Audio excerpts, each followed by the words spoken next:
Hello, everyone, and welcome to Chapter 10 of this series. We will cover Chapter 10 of the Compendium, which is the second chapter of the Antebellum era. And this chapter is called Common Man, and will cover the administrations of Andrew Jackson and his Vice President, future President, Martin Van Buren. And this chapter, as you can see, is divided into two sections. The first section, Old Hickory, covers the Jackson administration, and each section has its own interactive timeline, like what you see here. And what's on the timeline are a bunch of primary source documents and also events of this administration, of this section. And then same thing with Martin Van Buren's section, which is just called Matty Van. So let's go into it. So the Andrew Jackson's presidency, which transformed American politics by expanding popular democracy while dramatically strengthening executive authority in the name of the common man. Jackson destroyed the Second Bank of the United States, aggressively used the veto, reshaped government through the spoils system, survived an assassination attempt, and was formally censored by the Senate, all while asserting federal supremacy during the nullification crisis, which tested how the Union can react to state resistance of federal laws. His administration enforced Indian removal, leading to the Second Seminole War and setting the stage for the Trail of Tears. Texas won independence from Mexico, setting the stage for further westward expansion. The period also witnessed mounting moral and political conflict over slavery, marked by Nat Turner's rebellion, the rise of abolitionism through William Lloyd Garrison's The Liberator, congressional gag rules, suppressing anti-slavery petitions, and fierce opposition led by figures like John Quincy Adams, while observers such as Alexis de Tocqueville analyzed American democracy in real time. By 1837, Jackson left behind a nation more democratic in form, more divided in conscience, and governed by a presidency far more powerful than its founders had envisioned. So that is the description that I have written for the Jackson administration. So we go into the first document, which is Andrew Jackson's first inaugural.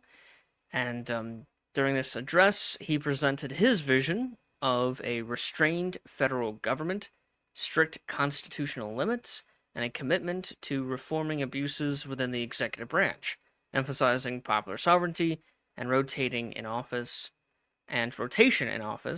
Jackson framed his presidency as a break from entrenched elites, promising to restore government to the will and interests of the American people. Jackson will send a letter to the Creek Indians. During this time, Jackson wasn't the first president. You have James Monroe and John Quincy Adams talked a lot to Congress about removing the native tribes around Georgia. And the five main tribes around Georgia are going to be the five tribes who will participate in the Trail of Tears. And so the Creek Indians are one of those tribes.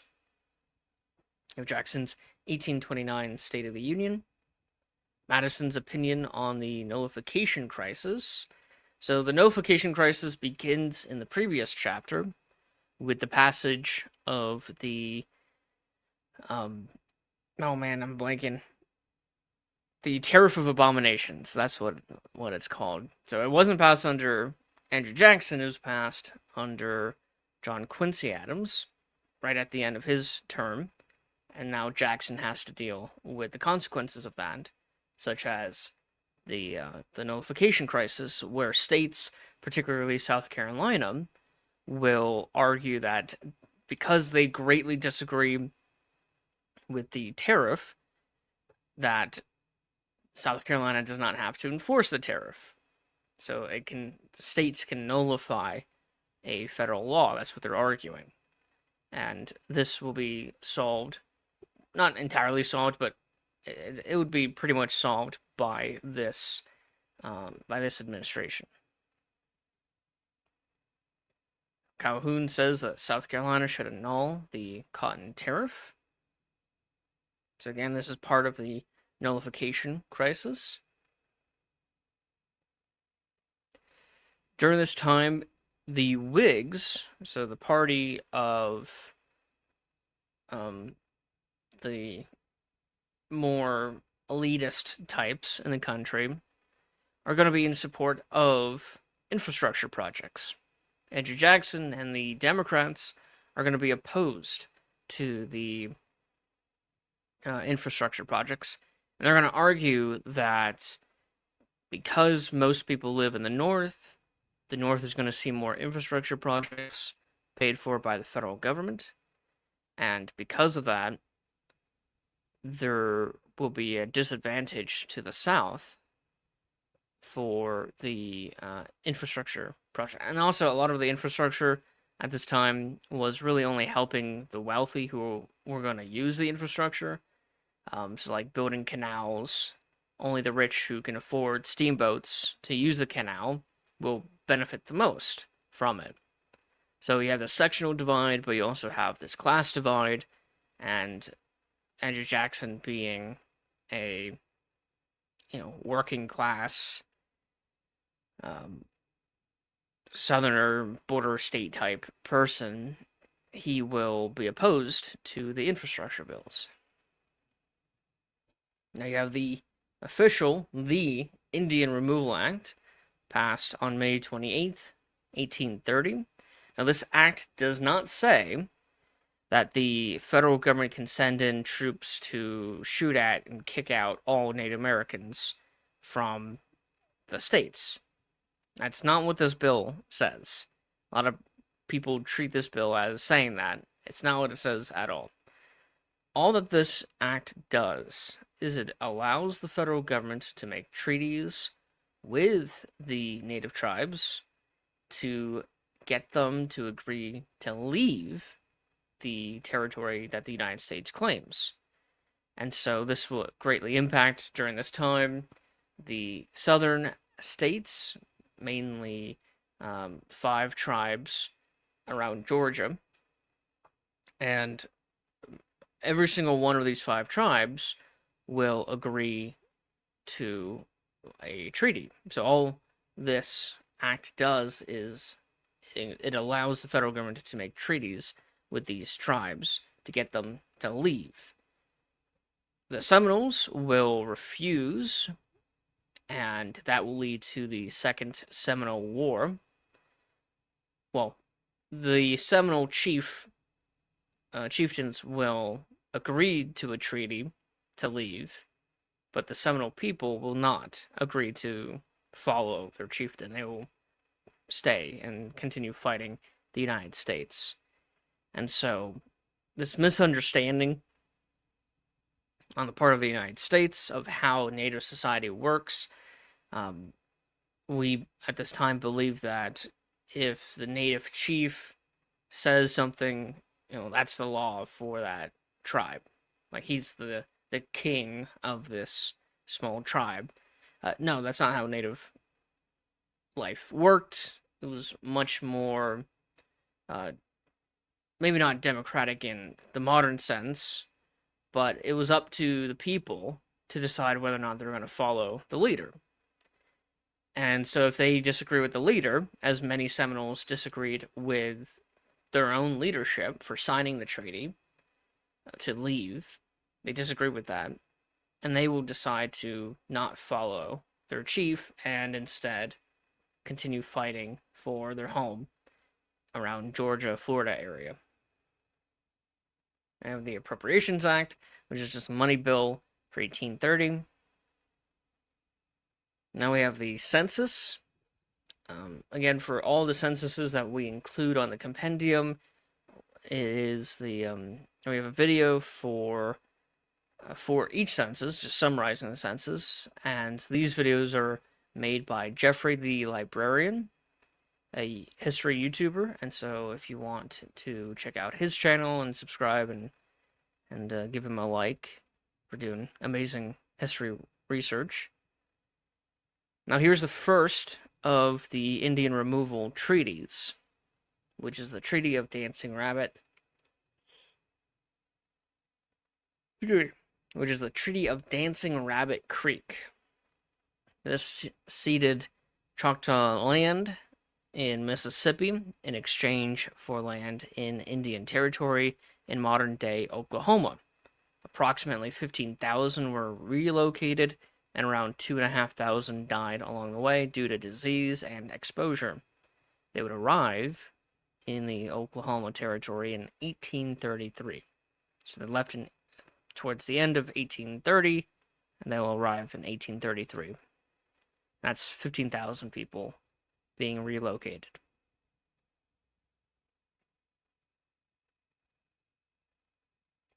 Jackson State of the Union. You have the first publication of the abolition newspaper, deliberated by William Lloyd Garrison. And so this will be a very important newspaper during this time, advocating for abolition. So during the Antebellum era, you have a lot of talk about slavery, although slavery is not yet the number one issue. They address slavery in the last chapter with the Missouri Compromise, the Compromise of 1820. And now you have more talk about slavery with the Liberator being published, and soon you're going to have the gag rule, and also a infamous slave revolt with Nat Turner's rebellion. You have Cherokee Nation v. Georgia,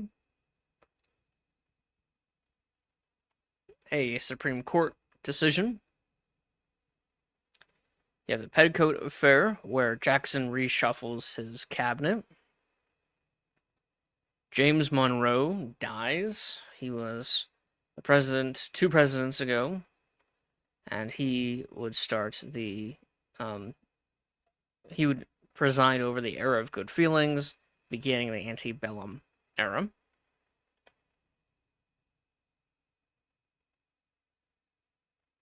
Oh yeah, he also died on July 4th, so that's fitting. You have Nat Turner's Rebellion. Nat Turner's Rebellion broke out in Southampton County, Virginia, in August of 1831, when Turner and about 70 enslaved followers launched a violent uprising that killed roughly 55 to 60 white men, women, and children. The rebellion was suppressed within 2 days, leading to the deaths of more than 100 enslaved and free black people in brutal reprisals. And Turner himself was captured, tried, and hanged that November, intensifying Southern fears and prompting harsher slave laws. You have the first presidential nominating convention of the anti-Masons. Choctaw removal begins. This is based on the treaty signed a year earlier in 1830, called the Treaty of Dancing Rabbit Creek. Nat Turner is executed on November 11th, 1831, and when he's executed, someone will compile his last confessions and will publish it. And so you can read why Nat Turner did what he did and kind of get into what he was thinking during the Nat Turner's Rebellion, which is a pretty interesting primary source. Constitution of Delaware. Jackson's 1831 State of the Union. The National Republican Party nominates Henry Clay for president. National Republicans are not the same as the Republican Party. Different party. You have Jackson's message to Congress on removing Indians. Worcester v. Georgia, which is a Supreme Court decision. And many of the Supreme Court decisions that we include, around 100 of them, have a video by Mr. Beat, which is his Supreme Court brief series. So I definitely encourage you guys to check out Mr. Beat, subscribe to his channel, and watch these videos and get a better understanding, at least a summary understanding of these Supreme Court decisions. But I encourage you to read the full decisions, not just the official decision of the court, but also any concurring and dissenting opinions as well. You have the Treaty of Washington, ceding all creek claims in Georgia and Alabama, where approximately 15 to 20,000 creeks are relocated and 3,500 deaths will be reported from the Trail of Tears. Treaty of Payne's Landing called for the Seminoles to move west out of Florida, but only a small population left, around 3,000, while many remained in Florida. First Democratic Party National Convention nominates Jackson. So this is when the old party of Jackson is now the Democratic Party. Jackson's veto of the Second National Bank. And so Andrew Jackson vetoed the recharter of the Second Bank of the United States, arguing that it concentrated economic power in the hands of wealthy elites and threatened Republican liberty. The message expanded presidential authority by asserting the executive's right to challenge both Congress and the Supreme Court, framing the veto as a defense of the common citizen against entrenched financial interests. This is during a conflict known as the banking wars, or the War of the Banks, where the banks will... You have the National Bank, which is trying to be established, or reestablished, rechartered, and Jackson will veto it and let smaller, more local banks handle the finances of the country. However, this is a terrible system, as having a bunch of different banks that are not connected in any way will cause a financial crisis that Martin Van Buren will have to deal with. You have an act to reduce the tariff of abomination. So this isn't a complete repeal of the tariff of abominations, but this does reduce the tariff rates. You have the Treaty of Pontotoc Creek, ceding Chickasaw lands in Mississippi in exchange for territory in modern-day Oklahoma. Approximately 5,000 will be relocated, around 1,000 deaths. And the move took place in 1837 to 1838. Yeah, the South Carolina's Ordinance of Nullification. So now this is when a state will declare it has nullification, the right to nullify federal laws, and this will lead to this is the start of the nullification crisis. Jackson's 1832 State of the Union. You have the re-election of Jackson, and just like with the Supreme Court briefs, we have a bunch of videos by Mr. Beat on the elections. And the nullification proclamation, where Andrew Jackson is saying, no, states do not have a right to nullify federal law. John C. Calhoun, the guy who supports nullification, will resign as vice president shortly after that. You have commentaries on the Constitution of the United States by Joseph Story, an influential work about the U.S. Constitution. Jackson's message to Congress on the nullification crisis. You know, Barron v. Baltimore, another Supreme Court decision. Compromise tariff of 1833, which is to help with the tariff of abominations, the issue over that. Force bill. Jackson's second inaugural. South Carolina will rescind the nullification ordinance following the compromise tariff. Treaty of Fort Gibson. Some Seminoles agreed to settle in the Creek Nation. You have the first presidential train ride in 1833. Orders plans for removing federal deposits from a Bank of the United States in order to move them to the local banks. Jackson's message to his cabinet on the bank, the National Bank, an appeal in favor of that class of Americans called Africans by Lydia Maria Child. And this is one of many essays written by Lydia Maria Child about slavery. Jackson's 1833 State of the Union. Declaration of Sentiments of the American Anti-Slavery Society by William Lloyd Garrison.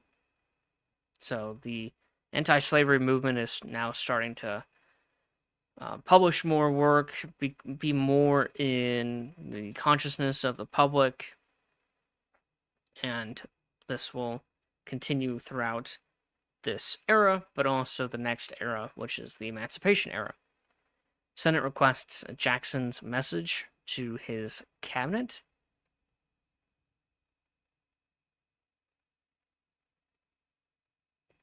Jackson declines to comply with the Senate's request.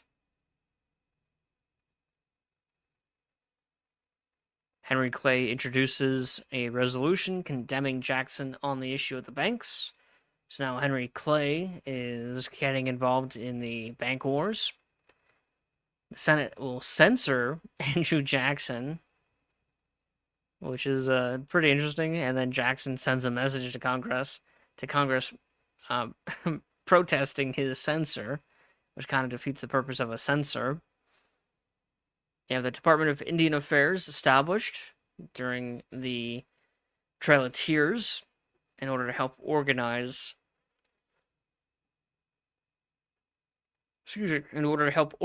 the move of Native Americans.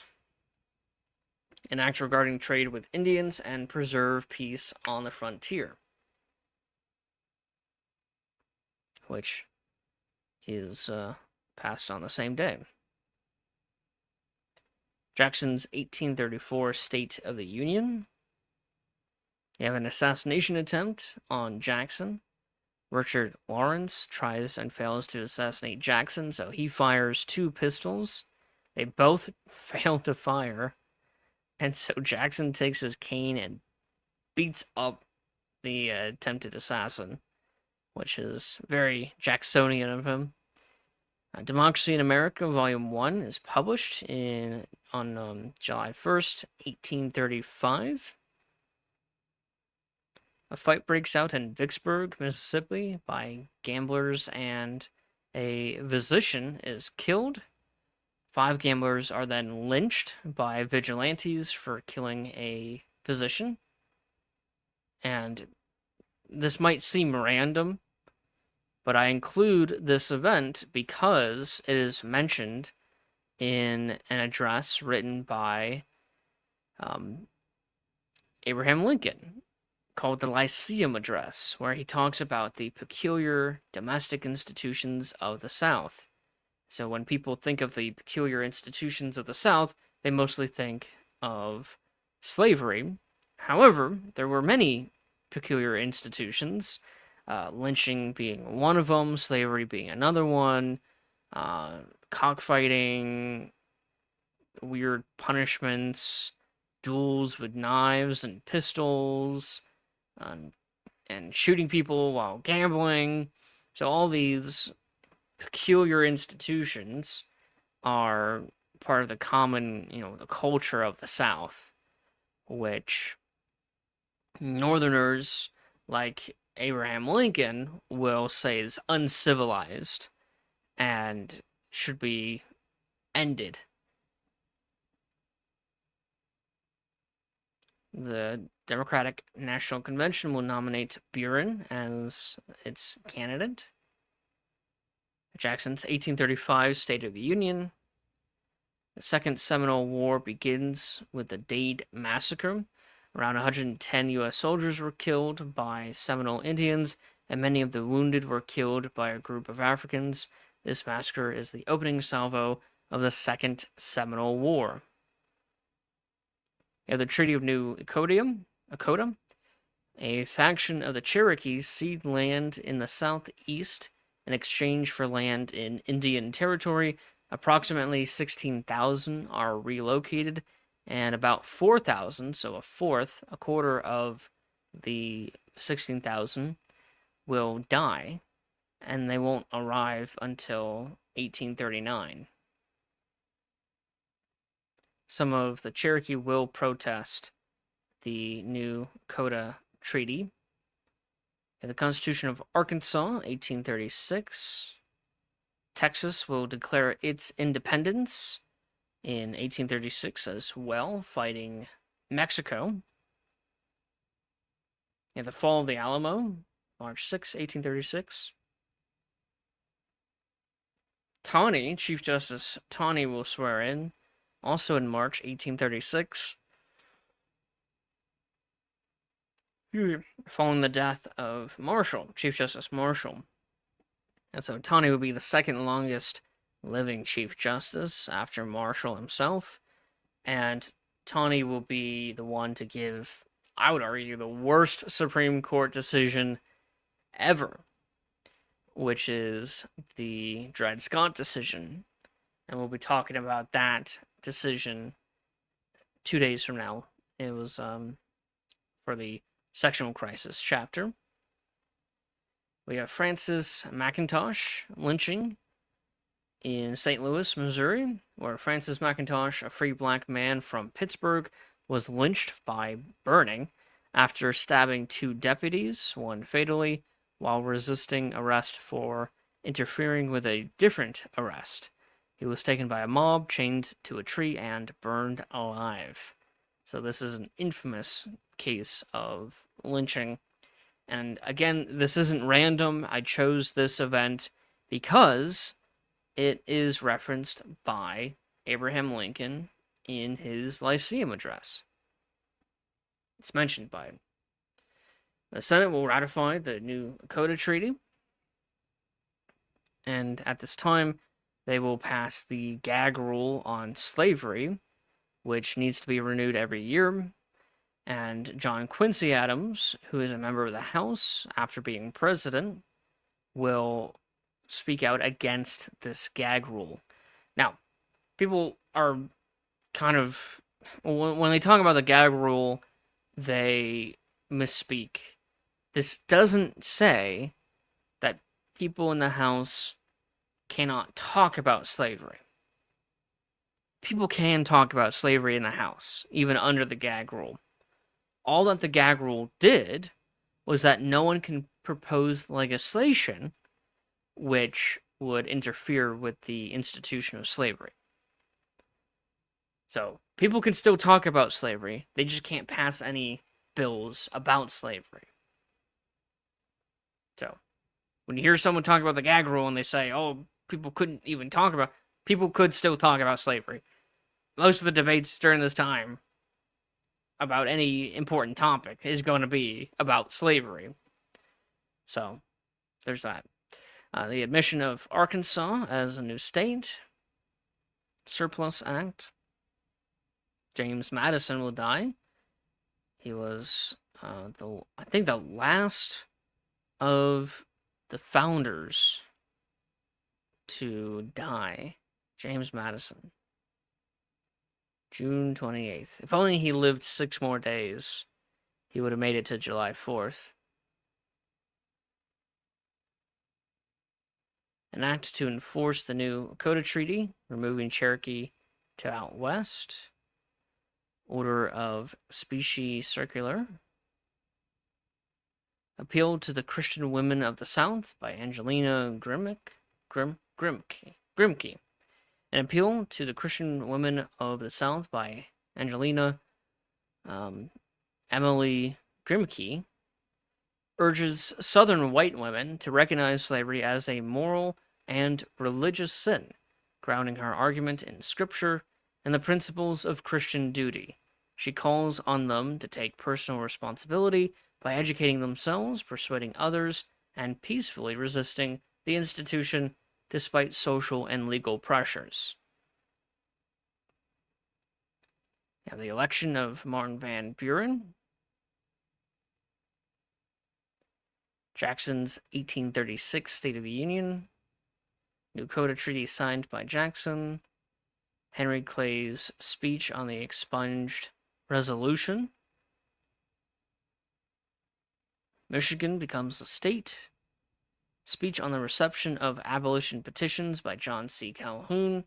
And so John C. Calhoun is saying that anyone who's proposing or talking about slavery is threatening the security of that institution and therefore threatening the security of the Union.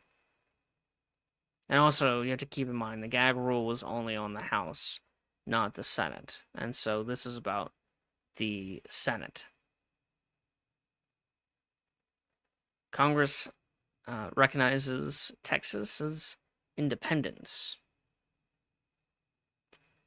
Judiciary Act of 1837, then Jackson's last veto, and then Jackson's farewell address. Most presidents during this time will not give a farewell address at all. And most presidents will also give their State of the Union not in person, but just write it down and send a letter to Congress. So now we get into the Martin Van Buren administration. So Martin Van Buren inherited the presidency at the moment Jacksonian democracy collapsed into economic catastrophe, as the Panic of 1837, rooted in Jacksonian financial policies, triggered bank failures, mass unemployment, and widespread hardship that shattered public confidence in the administration. The Trail of Tears reached its most tragic phase, while unrest along the northern border, particularly the Canadian rebellions and the Caroline Affair, nearly drew the United States into war with Britain. The slavery question intensified as the Amistad Revolt exposed the moral contradictions of the Republic. Congress made the gag rule permanent. An anti-slavery sentiment deepened, reflected in Abraham Lincoln's Lyceum Address, which warned that the greatest threats to the nation came from internal decay rather than foreign conquest. Van Buren responded to the economic crisis by dismantling Jacksonian banking practices and creating the independent treasury, separating federal finances from private banks in a bid to restore stability. Determined to avoid war and sectional rupture, he rejected the annexation of Texas to placate Mexico and limit the expansion of slavery, leaving office politically isolated as economic despair and moral division defined the age. So this is a rough time for the country at this point. So yeah, Buren's inaugural. Buren's proclamation on native lands. The Panic of 1837 begins sometime in May. Maine's resolves on British encroachment. So you have conflict on the border between Canada and the United States, as there is a revolt in Canada against Britain. Texas proposes annexation into the Union. So Texas will petition Congress to accept Texas as a state in the Union. Buren will actually reject Texas's annexation. Buren's message to Congress on the Panic of 1837. The Alton riot, where Elijah Lovejoy, a prominent newspaper editor and abolitionist, was shot dead by a mob who attacked his printing press in Alton, Missouri. One of the assailants, by the name of Bishop, was also shot and killed. The trial following this mob violence ended with no convictions of the assailants. The printing press was hidden in a warehouse. So this was the warehouse that the printing press was in, and it was burned. And Elijah Lovejoy, will die from this, and this will trigger John Brown. So John Brown, which is the very next thing on the timeline. So right after the killing of Elijah Lovejoy, John Brown will give an oath saying, "Here before God, in the presence of these witnesses, From this time I consecrate my life to the destruction of slavery. This oath was given at a memorial service for Elijah Lovejoy, who was killed in a pro-slavery mob days prior. So, the killing of Elijah Lovejoy at the Alton riot leads to John Brown giving his oath, saying that he will destroy slavery. So this begins John Brown's story on the timeline. Yeah, Buren's 1837 State of the Union. You have Upper Canada Rebellion, where Canadian politician,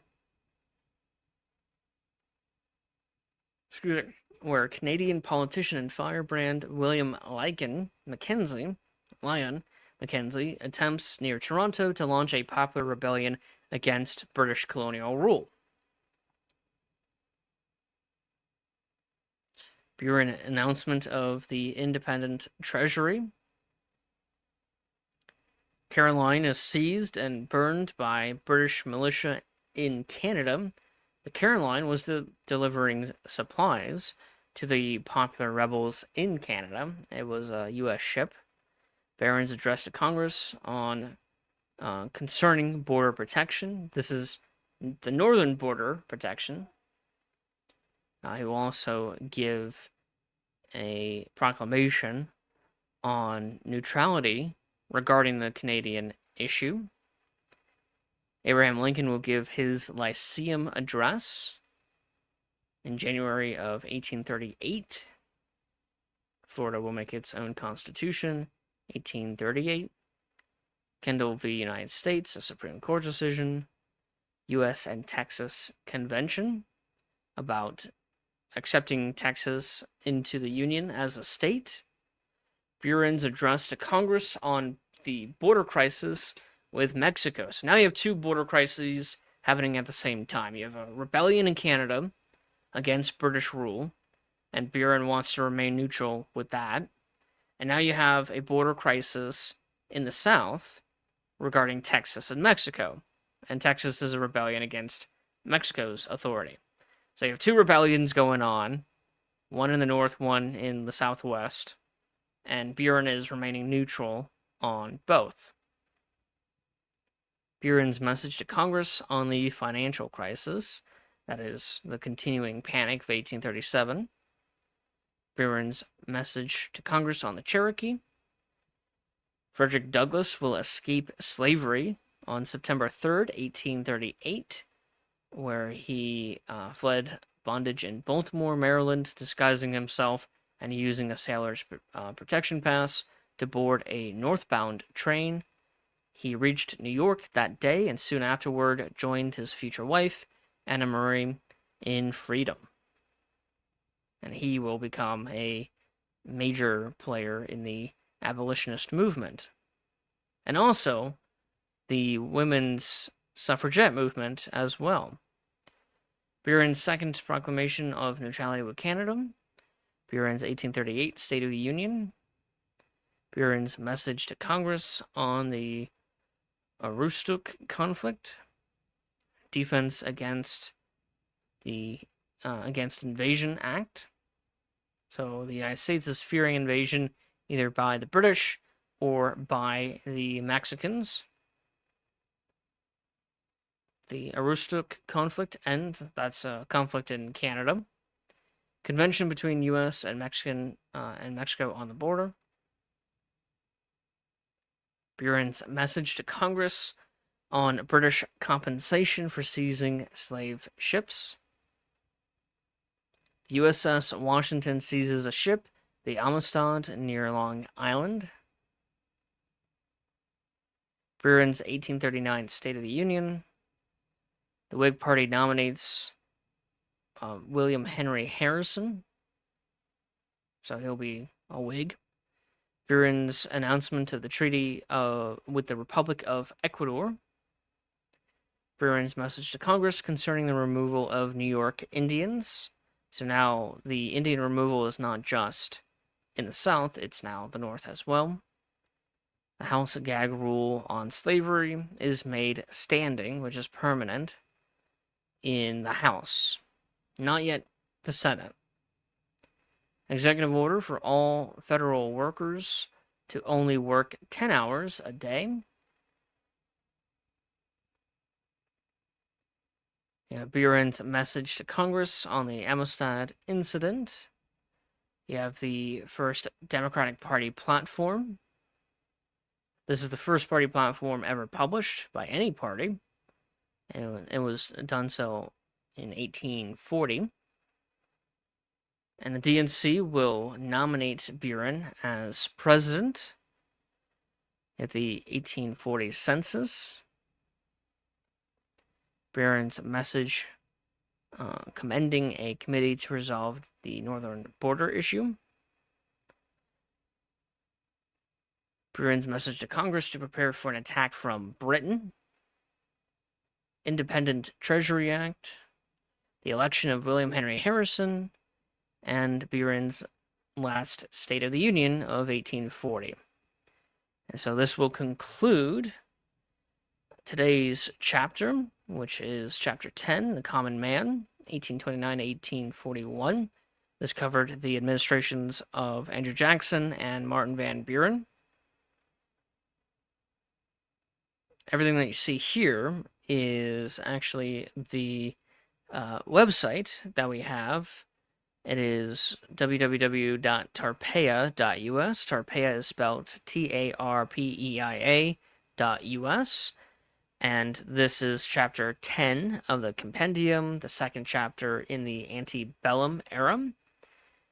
And we have a bunch of chapters. We have 26 chapters, so we're not even halfway done with this series. Every single day I'm going to be live streaming and talking about what we have for each of these chapters. So we are an educational nonprofit, a 501c3, so all donations are tax deductible. If you wish to contribute, we're also looking for historians who would like to contribute to this project, finding primary source documents, writing descriptions or summaries of the documents and events throughout history to help us fill the timeline. So all of this is still a work in progress, and you will see next year. You can compare these live streams to next year's live streams and see how much progress we have made.